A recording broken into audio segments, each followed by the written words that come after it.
భక్తివర్ణ ప్రేక్షకులకు శుభోదయం 8/5/2024 స్వస్తి శ్రీ చాంద్రమానం క్రోధినామ సంవత్సరం ఉత్తరాయణం వసంత ఋతువు చైత్రమాసం కృష్ణపక్ష అమావాస్య బుధవారం. ఈరోజు అమావాస్య ఉదయం 10:56 వరకు అమావాస్య ఉంది. భరణీ నక్షత్రం మధ్యాహ్నం 2:02 వరకు, వర్జన్ రాత్రి 1:35 నుండి 3:07 వరకు, దుర్ముహూర్తం ఉదయం 11:30 నుండి 12:21 వరకు, అలాగే సూర్యోదయం 5:35, సూర్యాస్తమయం 6:17. అమృత గడియలు ఉదయం 9:29 నుండి 11 వరకు అమృత గడియలు. రాహుకాలం మధ్యాహ్నం 12 గంటల నుండి 1:30 వరకు రాహుకాలం. ఈరోజు అమావాస్య కావడం వల్ల శుభ సమయం లేదు. సౌభాగ్యయోగం ఉంది సాయంత్రం 6:29, నాగవం ఉదయం 8:56, కిస్తుం కరణం 8:03. అమావాస్య కావడం పితృదేవతలకు తిలతర్పణాలు విడిచిపెట్టడం, పితృదేవతల ఉద్దేశం స్వయంపాకాన్ని, సాహిత్యాన్ని, స్వయంపాకాన్ని ఇవ్వడం. అమావాస్య రోజు అమ్మవారిని విశేషంగా ఆరాధిస్తే అన్ని విధాలుగా యోగ్యం. చాలామందికి యోగాల గురించి, కరణాల గురించి చెబుతూ ఉన్నాం. సౌభాగ్యయోగం అనగా ఏంటి మీకు తెలియదు కదా. సౌభాగ్యయోగం అంటే సాయంత్రం 6:29 సౌభాగ్యయోగం ఉంది.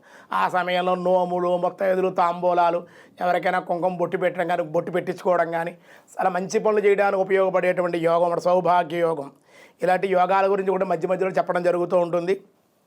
అమావాస్య అయినప్పటికీ కూడా ఈరోజు సౌభాగ్యయోగం సాయంత్రం 6:29 ఉందన్నమాట. రేపటి నుంచి కూడా వైశాఖ మాసం ప్రారంభం అవుతుంది, విశేషమైనటువంటిది. ఈరోజు అమావాస్య బుధవారం కూడా కొత్త పనులేవి కూడా చేపట్టకూడదు. దినారంభ చక్రాన్ని బట్టి మేష, వృషభ, మిథున, కర్కాటక రాశి వారికి మిశ్రమంగా ఉంది. సింహ, కన్య, తుల, వృశ్చిక రాశి వారికి కూడా మిశ్రమంగానే ఉంది. ధనస్సు, మకర, కుంభ, మీనరాశుల వారికి కూడా అంత అనుకూలంగా లేదు అని చెప్పడం జరుగుతుంది. విష్ణు సహస్రనామంలో ఈరోజు భీష్మాచార్యులు వారు ధర్మరాజు గారికి ఏం చెబుతున్నారు చూద్దాం. వ్యాసాయ విష్ణు రూపాయ వ్యాస రూపాయ విష్ణవే యాని నామాని గౌణాని విక్షేతాని మహాత్మనః ఋషిభిః పరిగీతాని తాని వృక్షామి భూతయే. యాని నామాని గౌణాని విక్షేతాని మహాత్మనః ఋషిభిః పరిగీతాని తాని వృక్షామి భూతయే. ఈ 1000 నామాల్లో పరమ పవిత్రమైనది, ఆ పరమ మంగళప్రదమైనవి ఆ భగవాడు నారాయణుడి యొక్క గుణ విభూతి, లీలా మాధుర్యభరితములైనవి. మహర్షులు ఈ విధముగా విష్ణు సహస్రనామాన్ని స్తుతించారు, గానం చేశారు. మహాత్ములు పరమ భక్త వరేణ్యులైన స్తవంగా కూడా గావించినారు. మంత్రవేత్తలు, మంత్రద్రష్టలు వివరించినటువంటి ఈ విష్ణు సహస్రనామాన్ని సకల పురుషార్థ సాధనమైన పురుషులకు సాధనంగా ఉంది ఇది. కాబట్టి ధర్మ, అర్థ, కామ, మోక్షములన్నీ కూడా ఆ పదాలు ఇచ్చేటువంటిది కూడా విష్ణు సహస్రనామం.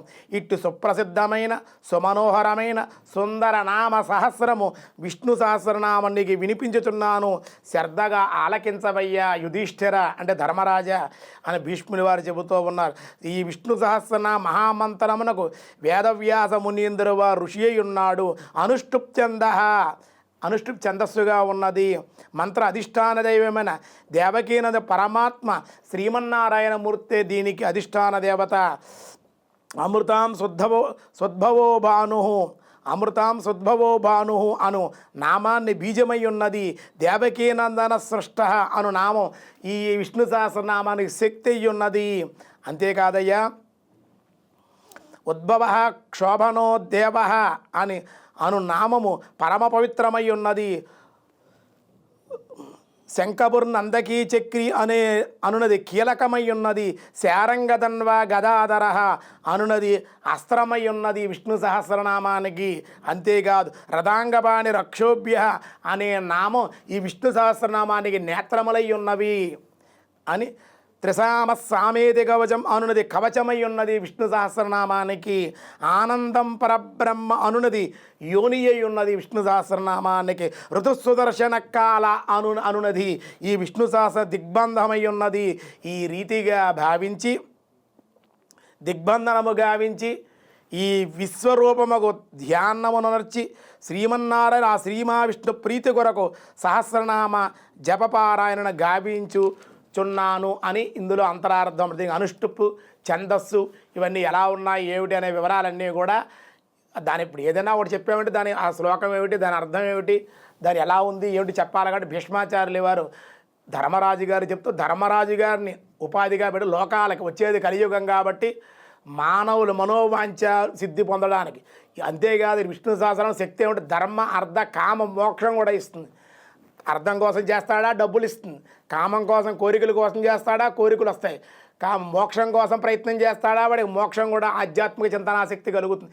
వాడు ఏ కోరికతో ధర్మ అర్థ కామం ధర్మం కోసం ధర్మాన్ని ఆచరించాలని సాధన చేయాలని అది వస్తుంది. వాడికి ఏది కావాలంటే అది ఇచ్చేటువంటి విష్ణు సహస్రనామం భగవద్గీతతో సమానం. ఏమండి అంతే గీత నామ సహస్రం అన్నారన్నమాట. గీత నామ సహస్రం అన్నమాట. ఇది కూడా విష్ణు సహస్రనామానికి భగవద్గీత ఉన్న శక్తి బాగా శక్తివంతమైనది అని భీష్మాచార్యులు వారు ధర్మరాజు గారు చెప్పారు. ఇంకా ఏం జరిగిందనే విషయాలు రేపు చూద్దాం. ఈరోజు స్వస్తి. వ్యాసాయ విష్ణు రూపాయ వ్యాస రూపాయ విష్ణవే.